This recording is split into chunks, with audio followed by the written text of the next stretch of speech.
YouTube channel SK ज्ञान world. तो चलिए आज हम आप लोगों के लिए साइंस क्लास 10 अर्थात फिजिक्स के इंपॉर्टेंट क्वेश्चन करवाने जा रहे हैं। ये आपका क्रैश कोर्स होगा। इसमें जो भी प्रश्न आपको करवाएंगे सभी एग्जामिनेशन में आएंगे और बहुत इंपॉर्टेंट प्रश्न है, तो आप लोग अच्छे से सभी का कलेक्शन कर लेंगे। ठीक है, तो चलिए देखते हैं। इसमें अभी हम फर्स्ट सेकेंड चैप्टर से उठाएं, मतलब प्रकाश के अपवर्तन परावर्तन, इसी से जुड़ा हुआ जो भी होगा प्रश्न इसमें आज की वीडियो में आपको करवाएंगे। तो चलिए, हमारा जो प्रश्न आपको दिख रहा होगा बोर्ड पे, किस प्रकाश का वर्ण विक्षेपण किस उपकरण से संभव होता है। आपने पढ़ा है प्रकाश का वर्ण विक्षेपण, है ना। प्रकाश का वर्ण विक्षेपण आप पढ़ चुके हैं अच्छे से। क्या होता है, हम सभी को पता है कि जब एक श्वेत प्रकाश को प्रिज्म से होकर गुजारते हैं, किससे होकर, प्रिज्म से। तो यहाँ प्रश्न किया है प्रकाश का वर्ण विक्षेपण किस उपकरण से संभव होता है, तो यहाँ पे प्रिज्म से। किससे, प्रिज्म से। 4 ऑप्शन रहेगा, उसमें से एक आपको चुनना है, इसका आंसर होगा प्रिज्म से। और ये प्रश्न पूछा हुआ प्रश्न है नेक्स्ट 2011 में आया हुआ ये प्रश्न। चलिए, दूसरा प्रश्न है, किसी उत्तल लेंस की फोकस दूरी 50 cm है तो इसकी क्षमता क्या होगी। देखिए, उत्तल लेंस की फोकस दूरी 50 cm दी हुई है, एफ बराबर 50 cm प्लस में उत्तल लेंस है। वी नो पी बराबर क्या होता है, 1/f होता है। हम जानते हैं पावर लेंस की क्षमता बराबर 1/f फोकस दूरी का व्युत्क्रम होता है। और फोकस दूरी को किसमें मापते हैं, फोकस दूरी को मापने के लिए मीटर यूनिट लगाएंगे हम। तो एक बात बताइए, आप यहाँ पर 1 तो रखेंगे, बाय 50 सेंटीमीटर को जब आप मीटर में बदलेंगे तो 100 से भाग करेंगे, और जो 100 से भाग जब आप करेंगे तो एक तो रहेगा ही, कटेगा 1/2 और ये उलट जाएगा, क्या देगा 2 +2 डायोप्टर। इसका आंसर होगा +2d। तो आप कह सकते हैं, और सीधा इसका सिंपल कंसेप्ट है, इसको 100 से भाग कर दीजिए, सेंटीमीटर को पहले मीटर में चेंज कर लीजिए, उसका 1/, कर दीजिए ना, रेसिप्रोकल ले लेना आपको। जैसे यहाँ देखिए 1/2 आया तो उलट करके 2 आया। बात आई समझ में। चलिए, अब चलते हैं हम आगे वाले प्रश्न में। ठीक है, तो प्रश्न बहुत ही इंपॉर्टेंट सेशन होने वाला है। आप जो भी पढ़ रहे हैं अच्छे से पढ़िए, इस वीडियो में आपको बहुत सारा महत्वपूर्ण प्रश्न मिलेगा। ठीक है, आप ऑब्जेक्टिव को अच्छे से तैयार करते चलिए। बाकी मैथ्स का हमने वीडियो करवा चुका है पहले, ट्रिग्नोमेट्री तक हमने कराया है, आगे भी कराएंगे। चलिए, अब चलते हैं, हमारा जो प्रश्न है आज का तीसरा प्रश्न, प्रश्न संख्या 3 पे चलते हैं हम। प्रश्न 3 कह रहा है, किसी गोलीय दर्पण, है ना, स्फेरिकल मिरर है, किसी गोलीय दर्पण, कोई एक गोलीय दर्पण है, तो किसी गोलीय दर्पण की फोकस दूरी और उसकी वक्रता त्रिज्या में संबंध आपको पता है। दर्पण की वक्रता त्रिज्या, कौन त्रिज्या, वक्रता त्रिज्या, रेडियस ऑफ कर्वेचर 50 सेंटीमीटर है। कितनी सीएम है, 50 सीएम है। तो उसकी फोकस दूरी ज्ञात करें। क्या ज्ञात करें, उसकी फोकस दूरी ज्ञात करें। तो देखिए, आपको फोकस दूरी निकालना है। क्या निकालना है, फोकस दूरी निकालना है। तो फोकस दूरी निकालने के लिए भाई आपको क्या करना होगा, वी नो, हम जानते हैं F इक्वल टू, इसके सॉल्यूशन में चलते हैं, थोड़ा सा कर लेते हैं लाइन में। F बराबर R/2, आप लोगों ने पढ़ा होगा और पढ़े भी हैं, सभी को क्लास 10 में पता होगा। फोकस दूरी F बराबर R/2 और R बराबर 2F, ये दो रिलेशंस है ना, इसको आप याद रखेंगे, न्यूमेरिकल बनता है, इसको प्रूफ भी किए होंगे आप लोग। तो चलिए यहाँ पे आपको दिखाते हैं F बराबर R/2, अर्थात यहाँ पे फोकस दूरी को फाइंड करना है F। तो हमें पता है वी नो F बराबर R/2, तो F equal to R/2। R कितना है भाई, वक्रता त्रिज्या 50 है, और 50 में जब आप 2 से भाग करेंगे ना तो ये दे देगा 25 सेंटीमीटर इज योर आंसर। ठीक है, समझ में आ गया होगा आपको। क्या है, कुछ नहीं, एकदम सिंपल, आधा कर देना है, और जब 25 दिया रहेगा तो R निकालना हो तो 2 गुना F कर देना। देखिए, F का 2 गुना R देगा और R का आधा F देगा। बात आ गई होगी समझ में आपको, बस ये याद रखना आपको। चलते हैं नेक्स्ट, अगला प्रश्न देखते हैं, हमारा प्रश्न संख्या 4। प्रश्न संख्या 4 क्या कह रहा है उसको भी देख रहे हैं।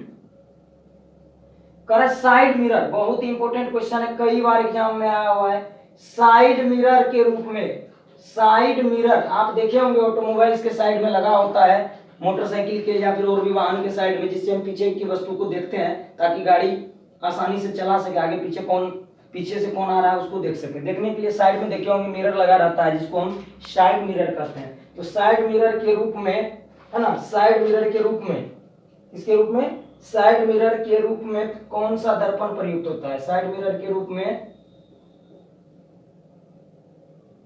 कौन सा दर्पण प्रयुक्त होता है, कौन सा दर्पण प्रयुक्त होता है मतलब यूज किया जाता है। तो देखिए एक बात हम बोल दिए हैं कौन सा दर्पण प्रयुक्त होता है। तो साइड मिरर के रूप में आपको ना कौन सा दर्पण दिखेगा, हमेशा उत्तल दर्पण दिखेगा। आप मोटरसाइकिल में देख लीजिएगा, उत्तल दर्पण क्या होता है, छोटा बनता है, दूर तक का बनता है, उसका पीछे का जो क्षेत्र होता है बहुत व्यापक होता है, दूर तक की वस्तु को आप देख सकते हैं, इसलिए उत्तल दर्पण का ही यूज करते हैं। क्वेश्चन आपको पढ़ना है शॉर्ट आंसर क्वेश्चन में कि उत्तल दर्पण का उपयोग साइड मिरर के रूप में क्यों किया जाता है, इस बात को भी आप समझ लीजिए। वहां 2 नंबर का क्वेश्चन आने वाला है इससे, ठीक है।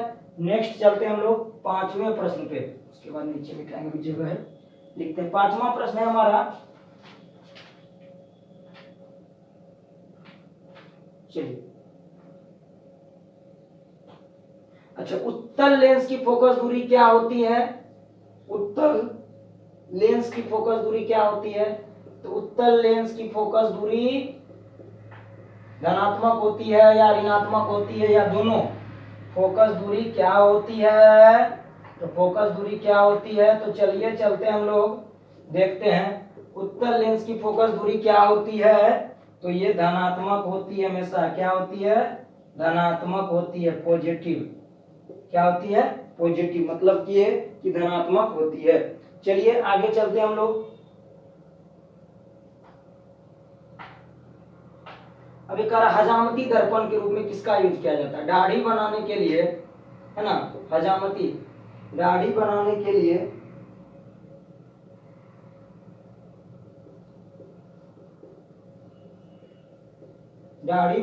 लिए किस दर्पण का उपयोग किया जाता है, तो किस दर्पण का उपयोग किया जाता है, किस दर्पण का उपयोग किया जाता है। तो देखिए इसका आंसर आप सभी को पता होगा, कई बार एग्जाम में आया हुआ है, जब आप क्वेश्चन बैंक उठाएंगे तो आपको इस तरह के प्रश्न मिलेंगे।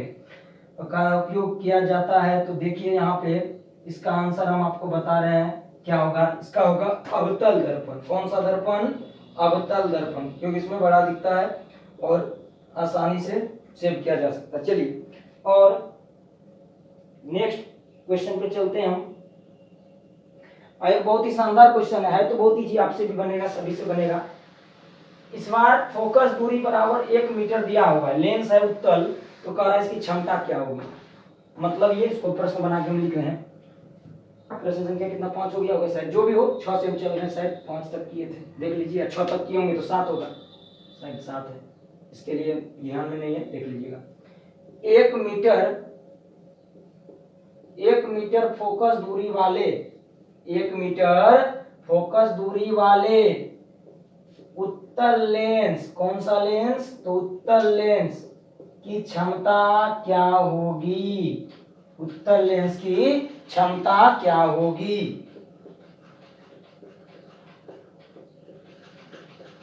बगल से आवाज आ रही है उसको इग्नोर कर दीजिएगा, ठीक है। चलिए अब चलते हैं हम लोग, यहाँ पे ध्यान रखेंगे, आप बोर्ड को देखेंगे और हमारी बात को सुनेंगे। 1 मीटर फोकस दूरी वाले उत्तल लेंस की क्षमता क्या होगी, तो देखिए वी नो P = 1/f, हम सभी को पता है, और फोकस दूरी को ऑलवेज मीटर में लेना आपको। तो देखिए इस बार ऑलरेडी मीटर में दिया हुआ है, तो 1/1 बराबर 1 + 1 डायोप्टर।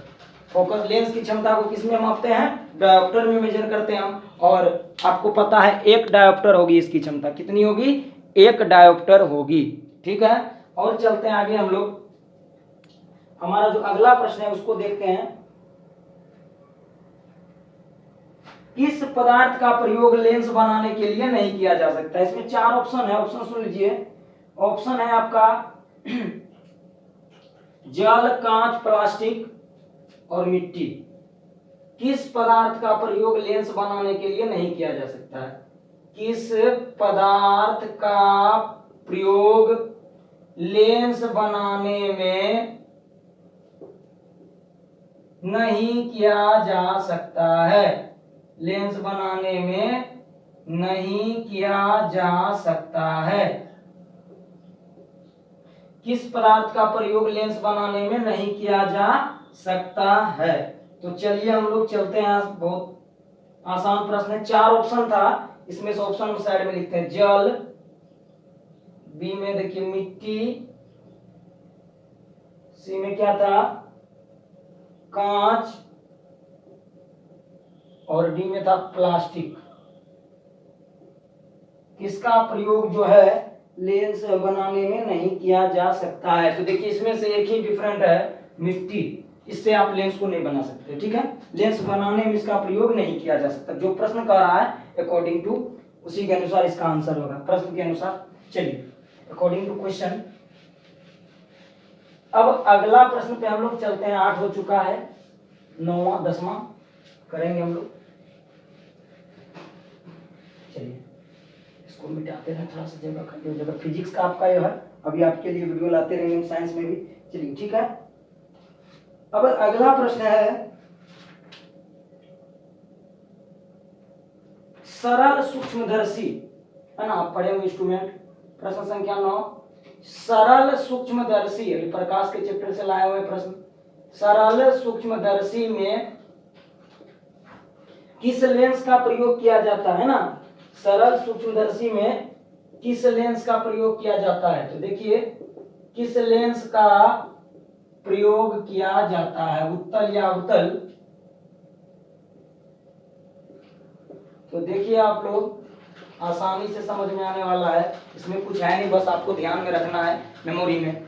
ये देखिए क्या है, सरल सूक्ष्मदर्शी में वो हमेशा उत्तल लेंस रहेगा। इसमें एक ही लेंस होता है, कौन सा? उत्तल लेंस। सिंपल माइक्रोस्कोप जो होता है उसमें कौन सा लेंस? उत्तल लेंस, ठीक है। चलिए अब आगे हम लोग चलते हैं। प्रकाश के अपवर्तन और परावर्तन का नाम आपने अवश्य सुना होगा। प्रकाश के अपवर्तन के कितने नियम होते हैं, है ना? अपवर्तन के कितने नियम होते हैं या कितने नियम हैं? तो देखिए प्रकाश के अपवर्तन के कितने नियम हैं, तो इस बात को आप समझ लीजिए। अपवर्तन कहे चाहे परावर्तन कहे, नियम दो ही होंगे। दोनों रूल को आपने पढ़ा है, ठीक है। अगला प्रश्न देखते हैं हम लोग। ये हो गया आपका। नेक्स्ट प्रश्न में चलते हैं। निर्वात में प्रकाश की चाल कितनी होती है? 11। निर्वात वैक्यूम में प्रकाश की चाल कितनी होती है?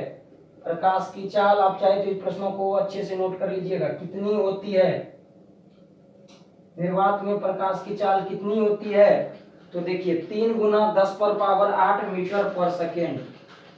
3 × 10⁸ मीटर पर सेकेंड, है ना। इसको किलोमीटर में भी बदल सकते हैं। तो 3 गुना 10 का पावर 8 मीटर प्रति सेकेंड। एक सेकेंड में इतनी दूरी चलेगी। इसीलिए आप कभी देखे होंगे तड़का तड़कने से पहले जो आपको रोशनी दिखाई देगी उसके बाद आवाज, तो ध्वनि से अधिक चाल होती है इसकी। मिटा दें।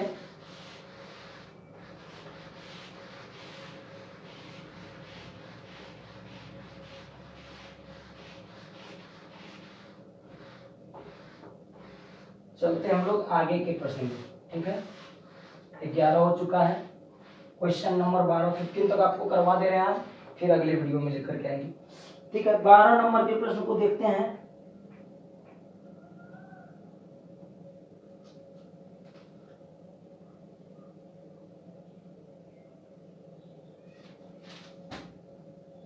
अगला प्रश्न है 12 नंबर। साइन आई बटे साइन आर बराबर म्यू, मतलब एक नियतांक है। किसका नियम है? किसका नियम है? तो स्नेल महोदय ने नियम दिए थे जिसको स्नेल्स लॉ कहते हैं। अपवर्तन में आपने पढ़ा होगा स्नेल का नियम। किसका नियम? स्नेल का नियम। स्नेल का नियम वैज्ञानिक थे, उन्हीं के नाम पे है, उन्होंने ही दिया था ये रूल, स्नेल का नियम। अगला प्रश्न को देखते हैं क्या कह रहा है। प्रश्न है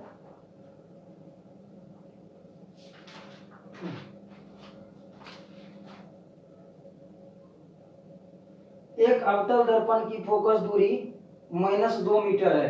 13 नंबर देखिए प्रश्न। एक अवतल दर्पण की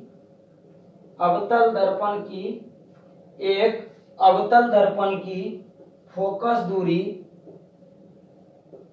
एक अवतल दर्पण की फोकस दूरी -2 मीटर है तो इसकी क्षमता क्या होगी? तो इसकी क्षमता क्या होगी?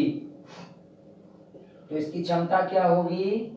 अगर आपको क्षमता निकालना हो P बराबर 1/f इन मीटर होता है, तो 1/f को मीटर में लेते हैं, ऑलरेडी मीटर में दिया हुआ है -2, और जब आप करेंगे तो 1/2 इसको डेसिमल में बदलिए -0 पॉइंट क्या देगा 5d। ठीक है, आपका ऑप्शन देख लेते हैं क्या है ऑप्शन। ठीक, ये ऑप्शन आपका है -0.5d। प्लस में नहीं होगा क्योंकि अवतल दर्पण अवतल लेंस एक अवतल लेंस की फोकस दूरी इतनी है, इसकी क्षमता क्या होगी? दर्पण कर दिए गलती से। ठीक है, लेंस होगा क्योंकि लेंस की क्षमता को आप निकालते हैं, पावर ऑफ लेंस डायप्टर में मेजर किया जाता है, इसीलिए कैपिटल डी लिखते हैं। चलते हैं नेक्स्ट प्रश्न में। 13 हो गया, 2 प्रश्न को और करवा दे रहे हैं जल्दी से, 15 हो जाएगा। आप इन सभी प्रश्नों को अच्छे से देख लेंगे, पढ़ लेंगे। बस हमारा अगला प्रश्न है, एक उत्तल लेंस, प्रश्न संख्या 13 हो गया ना।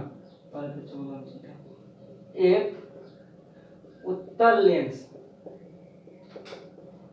उत्तल लेंस की क्षमता, इस बार क्षमता दे दी गई है। एक उत्तल लेंस की क्षमता 1 डायोप्टर है, प्लस में 1d है, तो इसकी फोकस दूरी क्या होगी? तो इसकी फोकस दूरी क्या होगी? तो इसकी फोकस दूरी क्या होगी? अब देखिए अच्छे से समझिए बात को। P बराबर 1/f होता है, विनो हम जानते हैं, और इस बार आपको पावर दे दिया गया है 1 बराबर 1/f मीटर में है, तो आप ना इसको चेंज कर दीजिए। देखिए क्या है, कोना कोनी गुना होगा, फोकस दूरी मीटर में बराबर 1 मीटर, मीटर में अगर सेंटीमीटर में चलना है तो f बराबर 1 मीटर नहीं, अब 100 सेंटीमीटर, 100 सेंटीमीटर उत्तल है तो प्लस में प्लस 100 cm होगा। ठीक है, माइनस में नहीं हो सकता है। अब चलिए कर रहा है, बहुत ही इंपॉर्टेंट क्वेश्चन है, लास्ट प्रश्न है, किस रंग का अपवर्तनांक सबसे कम होता है? किस रंग का अपवर्तनांक सबसे, प्रश्न ये है ना, और अधिक होता है, सबसे अधिक होता है, कम वाला नहीं है इसमें, अधिक वाला। कम कोई बना लेंगे। किस रंग का अपवर्तनांक, प्रश्न संख्या 15, किस रंग का अपवर्तनांक,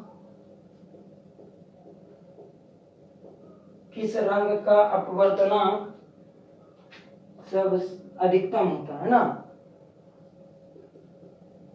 जिसका तरंग दैर्घ्य कम होगा उसी का।